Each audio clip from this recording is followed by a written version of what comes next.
Hello friends, তোমাদের সকলকে দাদেবজি চ্যানেলে স্বাগত। আজকে ক্লাস 12 থার্ড সেমিস্টার পলিটিক্যাল সায়েন্সের তোমাদের যে ষষ্ঠ অধ্যায়টি আছে ভারতের বিদেশ নীতি, এই অধ্যায় থেকে আজকে আলোচনা করব ভারতের সঙ্গে মার্কিন যুক্তরাষ্ট্র, রাশিয়া এবং চীন এই তিনটি দেশের সম্পর্কই আলোচনা করব। তো আজকে ক্লাসটি মোস্ট ইম্পর্টেন্ট, ক্লাসটি শেষ পর্যন্ত দেখবে। আজকের ক্লাস থেকে একটা না একটা কোশ্চেন, একের বেশি কোশ্চেনও কিন্তু পরীক্ষায় আসবেই, ঠিক আছে?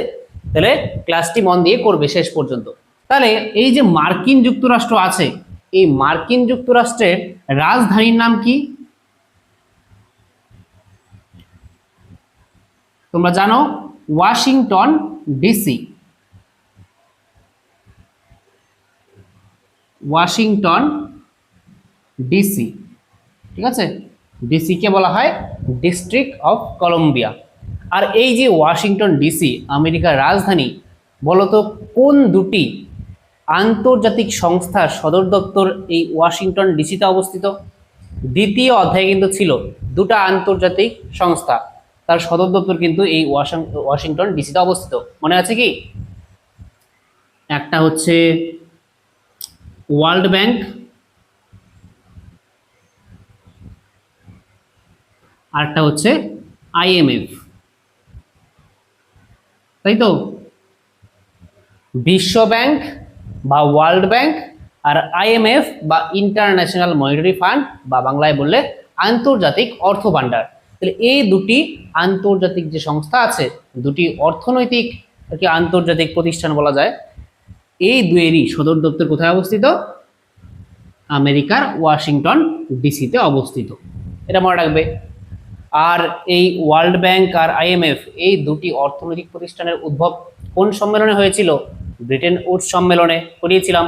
তাহলে তোমাদের একটু রিভিশন হয়ে গেল। তাহলে এখন দেখো ভারত আর মার্কিন যুক্তরাষ্ট্রের মধ্যে সম্পর্ক নিয়ে আলোচনা করছি। ফার্স্ট একটা চুক্তি তোমাদের জানতে হবে, সেটা হচ্ছে 123 চুক্তি। 123 চুক্তি ভেরি ইম্পর্টেন্ট, ঠিক আছে? Most important, star mark.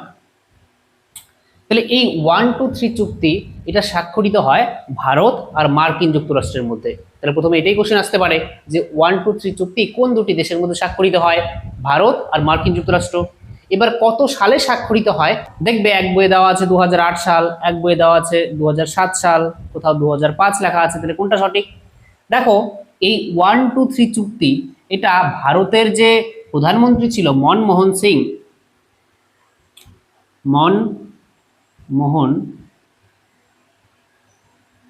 Singh এবং মার্কিন রাষ্ট্রের যে রাষ্ট্রপতি ছিল জর্জ বুশ,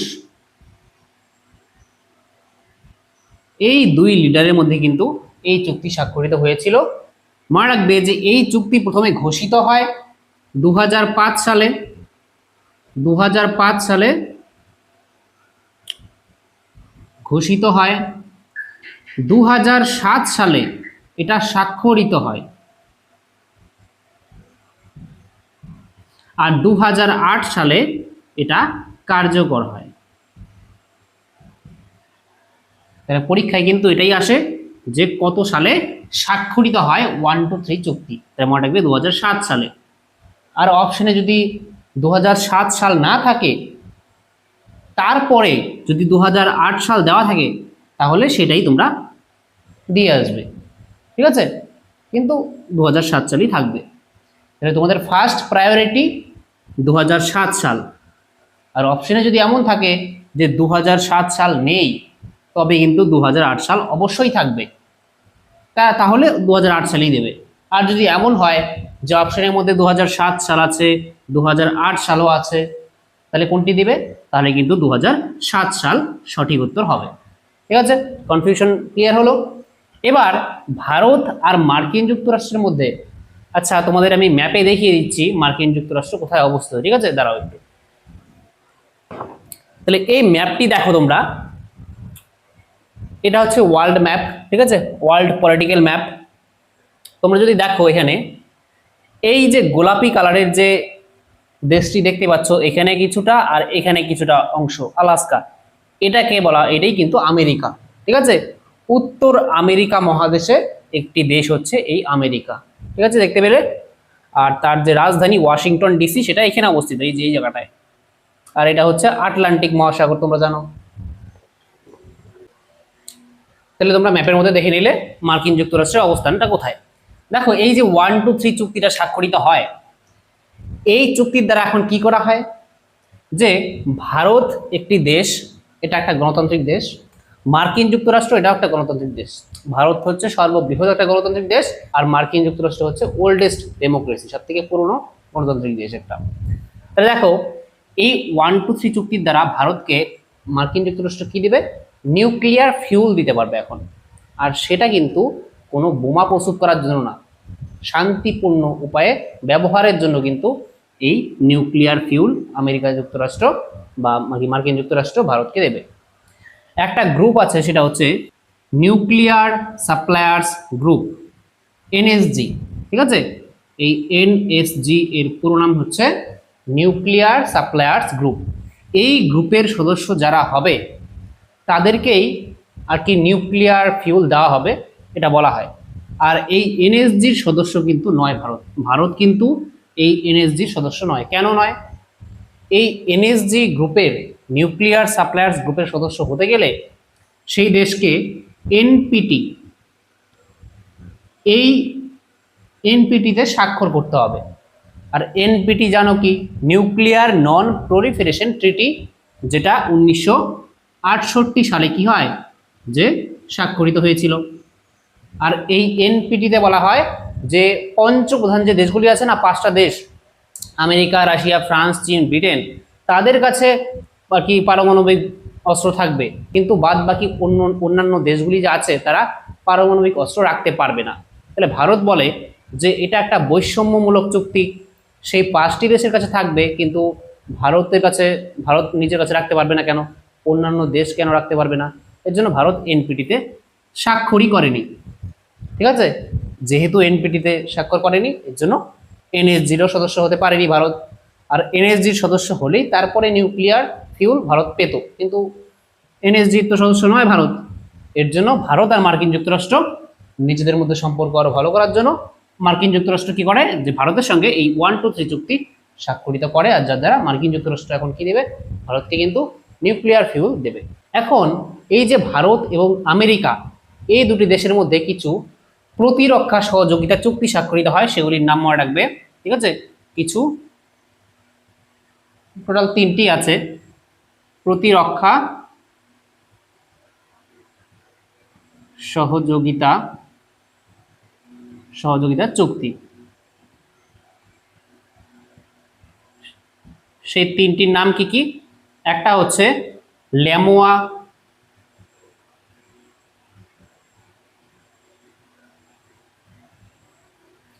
2 নম্বর হচ্ছে কমকাসা,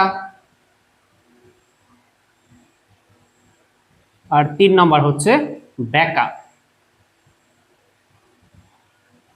তাহলে এই 3টি ল্যামোয়া, কমকাসা আর ব্যাকা, এই 3টি কত সালে স্বাক্ষরিত হয় এটা কিন্তু পরীক্ষায় আসে। তাহলে মনে রাখবে, ল্যামোয়া স্বাক্ষরিত হয় 2016 সালে, কমকাসা হয় 2018 সালে, আর ব্যাকা স্বাক্ষরিত হয় 2020 সালে।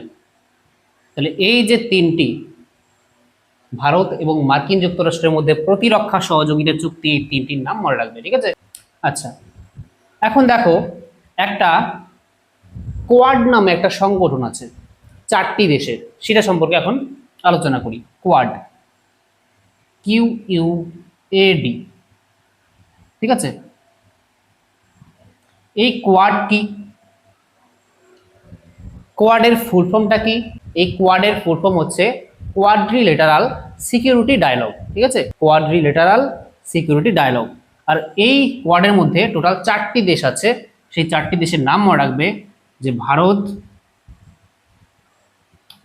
আমেরিকা, জাপান আর হচ্ছে অস্ট্রেলিয়া।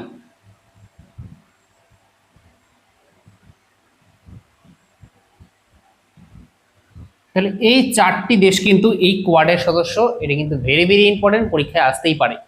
আর এই কোয়াডের উদ্দেশ্য কি, যে ভারত মহাসাগর যে আছে না, বলতে পারো ইন্দো প্যাসিফিক রিজিয়ন, সেখানে সুরক্ষা সেখানে সুরক্ষা প্রদান করা হচ্ছে এই কোয়াডের মূল উদ্দেশ্য। আচ্ছা, এবার ভারত আর মার্কিন যুক্তরাষ্ট্রের মধ্যে আরেকটা প্রত্যেক বছর হয়, সেটা 2+2 ডায়লগ।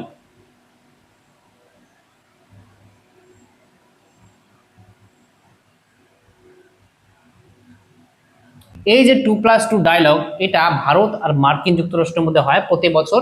এটা শুরু হয় 2018 সালে। 2018 সাল থেকে ভারত এবং মার্কিন যুক্তরাষ্ট্রের মধ্যে এই 2+2 ডায়লগ কিন্তু বসে। এবার 2+2 ডায়লগ মানে এখানে ভারতের থেকে একজন প্রতিরক্ষা মন্ত্রী,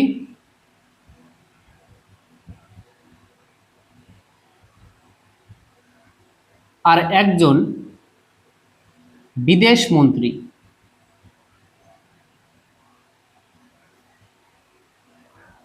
ঠিক আছে।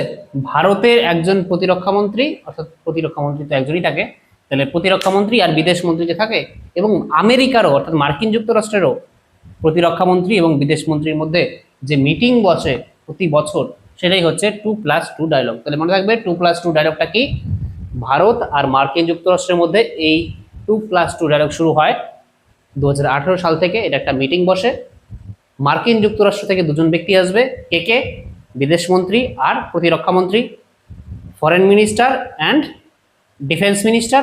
ভারত থেকেও থাকবে foreign minister and defence minister, প্রতিরক্ষা মন্ত্রী এবং বিদেশ মন্ত্রী। বর্তমানে ভারতের বিদেশ মন্ত্রী কে আছেন? এস জয়শঙ্কর আছেন। আর ডিফেন্স মিনিস্টার কে আছেন? প্রতিরক্ষা মন্ত্রী রাজনাথ সিং আছেন। তাহলে তাদের দুজন এবং আমেরিকার দুজন প্রতিনিধির মধ্যে মিটিং বসে, সেটি হচ্ছে 2+2 ডায়লগ। এটা মনে রাখবে বাস। তাহলে এই হয়ে গেল ভারত এবং মার্কিন যুক্তরাষ্ট্রের মধ্যে সম্পর্ক। এবার আলোচনা করব ভারত এবং রাশিয়ার মধ্যে সম্পর্ক, ঠিক আছে। এবার দেখো ভারত এবং রাশিয়ার মধ্যে সম্পর্ক আলোচনা করব। তাহলে প্রথমেই জেনে নিই যে রাশিয়ার রাজধানীর নাম কি। রাশিয়ার রাজধানীর নাম হচ্ছে মস্কো, ঠিক আছে। মস্কো হচ্ছে রাশিয়ার রাজধানীর নাম। তাহলে ভারতের সঙ্গে রাশিয়ার সম্পর্ক কিন্তু খুবই মজবুত বা খুবই ভালো বলতে পারো, ঠিক আছে। যে যখন 1971 সালে ভারত আর পাকিস্তানের মধ্যে যুদ্ধ হয়, তখন কিন্তু কিসের জন্য যুদ্ধ হয়েছিল? যে বাংলাদেশকে স্বাধীন করার জন্য ভারত কি করে, যে পূর্ব, যে আগে নাম কি ছিল, পূর্ব পাকিস্তান নাম ছিল, তারপরেই পূর্ব পাকিস্তান বাংলাদেশে রূপান্তরিত হয় স্বাধীন হয়ে। তাহলে সেই যে বাংলাদেশের জাতীয় মুক্তি আন্দোলনে ভারত সাহায্য করেছিল বাংলাদেশকে স্বাধীন হওয়ার জন্য, তখন কিন্তু আমেরিকা আমেরিকা কিন্তু পাকিস্তানের পক্ষে ছিল। রাশিয়া তারপরে সাহায্য করেছিল ভারতকে আর বাংলাদেশকে স্বাধীন হতে। তার জন্য ভারতের সঙ্গে রাশিয়ার সম্পর্ক কিন্তু খুবই ভালো। দেখো তাহলে এখানে কিছু চুক্তি আলোচনা করি। প্রথমে দেখো যে শান্তি, বন্ধুত্ব ও সহযোগিতার চুক্তি, এটা ভারত এবং রাশিয়ার মধ্যে স্বাক্ষরিত হয় 1971 সালে, ঠিক আছে। আমি লিখিয়ে করাচ্ছি, সময় কম লাগবে, নাহলে ক্লাসটা অনেক বড় হয়ে যাবে। তারপরে কৌশলগত অংশীদারিত্ব বিষয়ে ঘোষণা, এটা হয় 2000 সালে ভারত এবং রাশিয়ার মধ্যে। নেক্সট, এগুলি কিন্তু ইম্পর্টেন্ট, ঠিক আছে। ব্রাহ্মোস মিসাইল, তোমরা নাম শুনেছো অনেকেই, যে ব্রাহ্মোস মিসাইল, এই মিসাইলটা তৈরি করে কোন দুটি দেশ মিলে? মনে রাখবে ভারত এবং রাশিয়া। ভারত রাশিয়ার যৌথ উদ্যোগে কিন্তু এই ব্রাহ্মোস মিসাইলটা নির্মাণ করা হয়। এখন এই যে ব্রাহ্মোস মিসাইলটা, এই নামকরণটা করা হয় দুটি নদীর উপরে, ঠিক আছে। দুটি নদীর ওপর কিন্তু এই মিসাইলটার নাম হয় ব্রাহ্মোস। একটা হচ্ছে ভারতের ব্রহ্মপুত্র, আর রাশিয়ার মস্কোভা, ঠিক আছে। ভারতের ব্রহ্মপুত্র এবং রাশিয়ার মস্কোভা, এই দুটি নদীর উপর ভিত্তি করে কিন্তু নামকরণ করা হয়েছে এই মিসাইলটার ব্রাহ্মোস। তাহলে পরীক্ষায় এভাবে কোশ্চেন আসবে যে ব্রাহ্মোস মিসাইল কোন দুটি দেশ মিলে তৈরি করে, বা ভারতের সঙ্গে কোন দেশ মিলে, ভারতের সঙ্গে কোন দেশ মিলে এই ব্রাহ্মোস মিসাইল তৈরি করে? তাহলে রাশিয়া হবে। আচ্ছা নেক্সট, যে কুদানকুলাম পারমাণবিক বিদ্যুৎ কেন্দ্র, এটা কিন্তু ভারতে অবস্থিত। ভারতের কোথায় অবস্থিত, কোন রাজ্যে অবস্থিত? মনে রাখবে তামিলনাড়ুতে, ঠিক আছে। তামিলনাড়ুতে কিন্তু এই কুদানকুলাম পারমাণবিক বিদ্যুৎ কেন্দ্র অবস্থিত। আর এই যে কুদানকুলাম পারমাণবিক বিদ্যুৎ কেন্দ্র, এটা ভারতে নির্মাণ করা হয় কোন দেশের সহায়তায়? রাশিয়ার সহায়তায়। ঠিক আছে, এই যে পারমাণবিক বিদ্যুৎ কেন্দ্র, এই পারমাণবিক বিদ্যুৎ কেন্দ্র স্থাপন করতে গেলে টেকনোলজির দরকার হয়, তাই না? সব দেশের কিন্তু সব দেশের কাছে সেটা থাকে না। রাশিয়া ভারতকে সাহায্য করেছিল এই পারমাণবিক বিদ্যুৎ কেন্দ্র স্থাপনের জন্য। এখানে কি নিউক্লিয়ার ফিউলের সাহায্যে বিদ্যুৎ উৎপাদন করা হবে। বর্তমানে ভারতের মধ্যে বেশিরভাগ বিদ্যুৎ, ঠিক আছে, প্রায় 60% বিদ্যুৎ কিসে উৎপাদিত হয়? ইলেকট্রিসিটি জেনারেট কিসে হয়? কয়লার সাহায্যে, তাই না? প্রথমে কয়লার সাহায্যে জলকে গরম করা হয়, তারপর সেই বাষ্পের সাহায্যে টারবাইন ঘুরিয়ে তারপরে ইলেকট্রিসিটি উৎপাদন করা হয়। আচ্ছা, নেক্সট কোশ্চেন, S-400 ক্ষেপণাস্ত্র প্রতিরক্ষা ব্যবস্থা, এটা কিন্তু ভারত পারচেস করে কোন দেশ থেকে? রাশিয়া থেকে, মনে রাখবে। S-400, ঠিক আছে, ক্ষেপণাস্ত্র প্রতিরক্ষা ব্যবস্থা, এটা কিন্তু পাকিস্তান এবং ভারতের বর্ডারের মধ্যে এখনো আছে। এই S-400 কি করে? যে বর্ডারে মোতায়েন করা আছে, ঠিক আছে। S-400 ধরো এখানে আছে, বর্ডার ভারত পাকিস্তানের বর্ডার মধ্যে এখানে আছে। তাহলে এখন পাকিস্তান থেকে যদি কোনো মিসাইল আসে বা ড্রোন আসে, ঠিক আছে, তাহলে এই S-400 যে ক্ষেপণাস্ত্র প্রতিরক্ষা ব্যবস্থা আছে, অটোমেটিক এখান থেকে মিসাইল গিয়ে সেই যে বাইরে থেকে আগত কোনো অবজেক্টকে ডিস্ট্রয় করে দেবে শূন্যেই, যাতে ভারতে সেটা না আসতে পারে। তাহলে এটাই হচ্ছে S-400। নেক্সট হচ্ছে ব্রিক্স আর এসসিও, এই দুটি সংগঠন সম্পর্কে মনে রাখবে যে ভারত এবং রাশিয়া ব্রিক্সেরও সদস্য এবং এসসিওরও সদস্য। এবার ব্রিক্সের ফুল ফর্ম কি? ব্রিক্সের মধ্যে প্রত্যেকটা লেটার দিয়ে এক একটা দেশের নাম হয়। তাহলে অবশ্যই কিন্তু মনে রাখবে, পরীক্ষায় এভাবে আসতে পারে যে ব্রিক্সের আই দিয়ে কোন দেশ? ইন্ডিয়া, মানে ভারত। আই দিয়ে দিতে পারে আয়ারল্যান্ড, আই দিয়ে ইন্দোনেশিয়া, এমন অনেক দিতে পারে। তাহলে তোমাদের জানতে হবে যে প্রত্যেকটি লেটার দিয়ে কোন কোন দেশ। বি দিয়ে হয় হচ্ছে ব্রাজিল, আর দিয়ে রাশিয়া, আই দিয়ে ইন্ডিয়া, সি দিয়ে চায়না, আর এস দিয়ে সাউথ আফ্রিকা। সাউথ কোরিয়া না কিন্তু, সাউথ আফ্রিকা অর্থাৎ দক্ষিণ আফ্রিকা। তাহলে ব্রাজিল, রাশিয়া, ইন্ডিয়া মানে ভারত, চায়না অর্থাৎ চীন, আর সাউথ আফ্রিকা অর্থাৎ দক্ষিণ আফ্রিকা। তাহলে এই ফুল ফর্মটা কিন্তু মনে রাখবে। আর এসসিও, এটা হচ্ছে সাংহাই কোঅপারেশন অর্গানাইজেশন, ঠিক আছে, সাংহাই কোঅপারেশন অর্গানাইজেশন। এখানে কিন্তু চীনও সদস্য আছে, ঠিক আছে, ভারত, চীন, রাশিয়া সদস্য। তাহলে এতটুকু মনে রাখবে। তাহলে আমি শর্টে বুঝিয়ে দিলাম, যা কোশ্চেন আসার কিন্তু এখান থেকে আসবে, তোমরা কিন্তু নোট করে রাখো। যেহেতু পরীক্ষার মাত্র আর 1 মাস বাকি, তাহলে আমি শেষ করে তারপরে এবিটিএ তোমাদের সলভ করাবো, তারপরে আরও অনেক কোশ্চেন কিন্তু আমি পড়াবো, ঠিক আছে। আচ্ছা, তাহলে এবার আমরা আলোচনা করব ভারত এবং চীনের মধ্যে সম্পর্ক, ঠিক আছে। এবার আলোচনা করব ভারত এবং চীনের মধ্যে সম্পর্ক নিয়ে, ঠিক আছে। দেখো, ভারত আর চীনের মধ্যে সম্পর্ক এতটা ভালো নয়, কিন্তু সীমান্ত বিরোধ রয়েছে অনেক, কিন্তু বাণিজ্যিক সম্পর্ক কিন্তু ঠিকঠাক আছে। বাণিজ্য চলছে আবার, কিন্তু বাণিজ্যের ক্ষেত্রে ভারত কিন্তু ট্রেড ডেফিসিটে থাকে, অর্থাৎ ভারত চীন থেকে বেশি পরিমাণ জিনিস ইম্পোর্ট করে, কিন্তু খুব কমই এক্সপোর্ট করে চীনে। এটা তার জন্য কিন্তু ভারত ট্রেড ডেফিসিটে থাকে। ভারত কিন্তু চীনের উপর অত্যাধিক নির্ভর হয়ে আছে। তার জন্য ভারতের উচিত যে এই যে অত্যাধিক নির্ভরতা চীনের উপর, সেটা কমিয়ে, চীনের উপর কমিয়ে অন্যান্য দেশের উপর যাতে ডাইভার্সিফাই করা যায়, ঠিক আছে। চীনের রাজধানীর নাম কি? সেটা হচ্ছে বেইজিং, ঠিক আছে। চীনের রাজধানী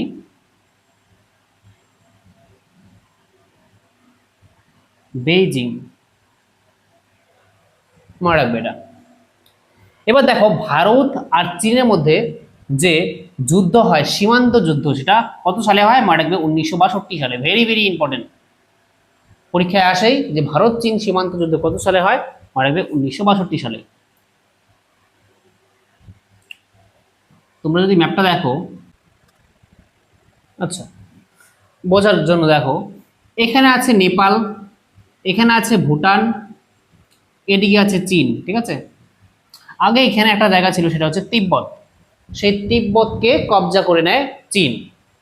তখন এই তিব্বতের ধর্মগুরু ছিল, ঠিক আছে, বৌদ্ধ ধর্মগুরু ছিল দালাই লামা, ঠিক আছে। তিনি ভারতে আসেন, ভারত আশ্রয় দেয়।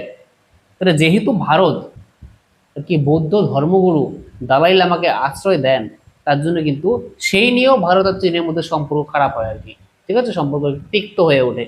তাহলে পরীক্ষা এখান থেকে কোশ্চেন আসতে পারে যে বৌদ্ধ ধর্মগুরু দালাই লামাকে ভারত যখন আশ্রয় দেয় তখন ভারতের সঙ্গে কোন দেশের সম্পর্ক তিক্ত হয়ে ওঠে? চীনের সম্পর্ক, ঠিক আছে। এবার দেখো যে ভারত আর চীনের মধ্যে যে সীমানা তার নাম কি, মনে রাখবে ম্যাকমোহন লাইন। এটাও কিন্তু ভেরি ভেরি ইম্পর্টেন্ট। ভারত চীন সীমানার নাম হচ্ছে ম্যাকমোহন লাইন। আর ভারত আর পাকিস্তানের মধ্যে যে সীমারেখা তার নাম হচ্ছে র্যাডক্লিফ লাইন, ঠিক আছে, মনে রাখবে। যেহেতু ভারত এবং পাকিস্তানের যে সীমানা সেটা নির্ধারণ করেছিল কে? Sir Cyril Radcliffe. আর কি র্যাডক্লিফ কমিশন বসে, আর সেই কমিশনের সভাপতি হয় স্যার সিরিল র্যাডক্লিফ। তাকে দায়িত্ব দেওয়া হয় ভারত এবং পাকিস্তানের মধ্যে আর কি সীমানা নির্ধারণ করতে। আর তিনি কোনোদিনই ভারতের সম্পর্কে কিছুই জানেননি, ভারতের ভৌগোলিক বিষয়ে কিচ্ছু জানে না, কিন্তু তাও তাকে দায়িত্ব দেওয়া হয়েছে যে ভারত আর পাকিস্তানের মধ্যে বাউন্ডারি ড্র করার জন্য, ঠিক আছে। আচ্ছা, সেটা পরে কথা। আচ্ছা, এখন দেখো তাহলে ম্যাকমোহন লাইনটা ভারত এবং চীনের মধ্যে রয়েছে, মনে রাখবে। এবার ডোকলাম সংকট দেখা দেয় কত সালে? এটা কিন্তু পরীক্ষায় আসে, মনে রাখবে 2017 সালে। ডোকলাম সংকট দেখা দেয় 2017 সালে। এবার ডোকলাম জায়গাটা কোথায় আছে? মনে রাখবে ডোকলাম জায়গাটা আছে ভুটানে। কিন্তু পরীক্ষায় যদি আসে ডোকলাম সংকট কোন দুটি দেশের মধ্যে দেখা দেয়, তাহলে কিন্তু চীন আর ভুটান হবে না, চীনের সঙ্গে ভারতের হবে। কিসের জন্য? দেখো, ভারত, ভুটান আর চীন, এখানে আছে চীন, এদিকে ভারত, এদিকে ভুটান। তাহলে এই যে ভারত, ভুটান, চীনের যে মাঝখানটায় ট্রাই জংশন, যেখানে তিনটা দেশের মিলনস্থল যেখানে, সেখানটায় কিন্তু ভুটানের জায়গার মধ্যে চীন কি করতে থাকে, যে চীন রোড কনস্ট্রাকশন করতে থাকে, রাস্তা তৈরি করতে থাকে। তারপরে ভুটান ক্লেম করে এটা যে এটা আমাদের জায়গা, চীন কেন এখানে প্রবেশ করছে। তারপরে ভুটান ভারতের কাছে এই কথাটা বলে, তারপরে ভারতের সৈন্যরা সেখানে যায়, তারপরে ভারতের সৈন্য এবং চীনের সৈন্যদের মধ্যে স্ট্যান্ড অফ হয়। তাহলে সেটাই হচ্ছে ডোকলাম স্ট্যান্ড অফ, ঠিক আছে, 2017 বলা হয় এটাকে। তাহলে এটা মনে রাখবে। আচ্ছা, এবার দেখো যে গালওয়ান সংঘর্ষ, এটাও কিন্তু ভারত এবং চীনের মধ্যে হয়, এটা হয় 2020 সালে। ভেরি ভেরি ইম্পর্টেন্ট, ঠিক আছে। গালওয়ান কোথায় আছে? যে লাদাখের মধ্যে, ঠিক আছে, পূর্ব লাদাখে একটা জায়গার মধ্যে ভারতের এবং চীনের সেনাদের মধ্যে, ঠিক আছে, সেখানে কিন্তু সংঘর্ষ হয়ে যায়।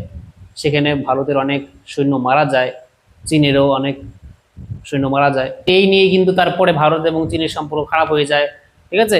তাহলে তারপরে আবার ডিপ্লোম্যাটিক ভাবে সেটাকে আরো ঠিক করার চেষ্টা করা হয়। তাহলে এটা কত সালে হয়? 2020 সালে হয়, এটা মনে রাখবে। এটা ডোকলাম সংকট, এটা মনে হয় 2025 সালে এসে গেছে, তোমাদের এটা আসবে না, তাহলে তোমাদের জন্য এটা গালওয়ান সংঘর্ষ, এটা 2020 সালে হয়, এটা একটু মনে রাখবে। আচ্ছা, নেক্সট পঞ্চশীল চুক্তি, এটা প্রথম অধ্যায়ের ক্লাসে পড়িয়েছিলাম, তাই না? তাহলে পঞ্চশীল চুক্তি কোন দুটি দেশের মধ্যে স্বাক্ষরিত হয়? ভারত এবং চীনের মধ্যে। ভারতের প্রধানমন্ত্রী ছিল জওহরলাল নেহেরু আর চীনের ঝৌ এন লাই। তাহলে এই চীনের ঝৌ এন লাই আর ভারতের হচ্ছে জওহরলাল নেহেরু, এই দুই লিডারের মধ্যে কিন্তু 1954 সালে এই পঞ্চশীল চুক্তি স্বাক্ষরিত হয়। আর এই পঞ্চশীল মানে এখানে টোটাল 5টা নীতি আছে, এই চুক্তির মধ্যে টোটাল 5টা নীতির কথা বলা হয়। আমি কিন্তু প্রথম অধ্যায়ের ক্লাসে করিয়েছিলাম, অবশ্যই সেই 5টা নীতি মনে রাখবে, কারণ পরীক্ষার মধ্যে কিন্তু কোশ্চেন আসতে পারে যে নিম্নের কোনটি একটি পঞ্চশীল নীতি, ঠিক আছে, বা এভাবে কোশ্চেন আসতে পারে যে নিম্নের কোনটি একটি পঞ্চশীল নীতি নয়। দুইভাবে কোশ্চেন আসতে পারে, পঞ্চশীল নীতি নিচের কোনটি একটি পঞ্চশীল নীতি নয়, এই কোশ্চেনটাই বেশি আসে। আর এই সালটাও আসতে পারে, এই সালটাও কিন্তু ভেরি ভেরি ইম্পর্টেন্ট, পঞ্চশীল চুক্তি কত সালে স্বাক্ষরিত হয়। আচ্ছা, এবার দেখো আরেকটা কথা, যে চীন অনেক সময় কি করে আর কি, চীনের এটা খারাপ অভ্যাস বলা যায়, যে চীন অরুণাচল প্রদেশ, এই অরুণাচল প্রদেশের কিছু কিছু জায়গার নাম নিজের মতো ইচ্ছা করে নামকরণ করে দেয় যে এটা আমাদের জায়গা। চীন কিন্তু অরুণাচল প্রদেশকেও ক্লেম করে যে সেটা চীনের অংশ, কিন্তু আসলে কি অরুণাচল প্রদেশ হচ্ছে ভারতের একটি রাজ্যের নাম, ভারতের একটি অবিচ্ছেদ্য অংশ। তাহলে চীন সেখানে কোন হিসাবে ক্লেম করে? তাহলে এই নিয়েও কিন্তু ভারতের চীনের মধ্যে সমস্যা আছে, অর্থাৎ এর মধ্যে ভারতের একটা রাজ্যকেই দাবি করে বসে চীন যে এটা চীনের। আচ্ছা, আর এখানটা আছে কি, এখানটা আছে হচ্ছে আকসাই চীন। তাহলে এই আকসাই চীনও কিন্তু দখল করে নেয় এই 1962 সালের যুদ্ধে চীন। এই 1962 সালে যখন ভারত চীন সীমান্ত যুদ্ধ হয় তখনই কিন্তু চীন এই জায়গাটাকে দখল করে নেয়, আকসাই চীন যেটার নাম। আর আকসাই চীন এবং ভারতের মাঝখানে যে সীমারেখা, এটার নাম কি, এলএসি, তাই না, লাইন অফ অ্যাকচুয়াল কন্ট্রোল। আর এদিকে আছে পিওকে, তাই না, বলেছিলাম পিওকে, পাকিস্তান অকুপাইড কাশ্মীর, পাকিস্তান অধিকৃত কাশ্মীর, যেটা বর্তমানে পাকিস্তান ইল্লিগাল ভাবে অকুপাই করে আছে, অর্থাৎ অধিগ্রহণ করে আছে। আসলে এটা ভারতের জায়গা, তাই না। রাজা হরি সিং ভারতের ইনস্ট্রুমেন্ট অফ এক্সচেঞ্জে সাইন করে দেয়, ভারতের অন্তর্ভুক্তি দলিলে স্বাক্ষর করে দেয়, তাহলে সেই জায়গাটা তো ভারতের হয়ে যাবে। কিন্তু এখনো পর্যন্ত পিওকে পাকিস্তান এটাকে ইল্লিগাল ভাবে দখল করে রয়েছে। তাহলে এই সীমারেখার নাম হচ্ছে এলওসি, তাই না। পিওকে এবং ভারতের মাঝখানে যে সীমারেখা এটা হচ্ছে এলওসি, লাইন অফ কন্ট্রোল। আর আকসাই চীন এবং ভারতের মাঝখানে এই সীমারেখা হচ্ছে LAC, line of actual control. এটা একটু মনে রাখবে।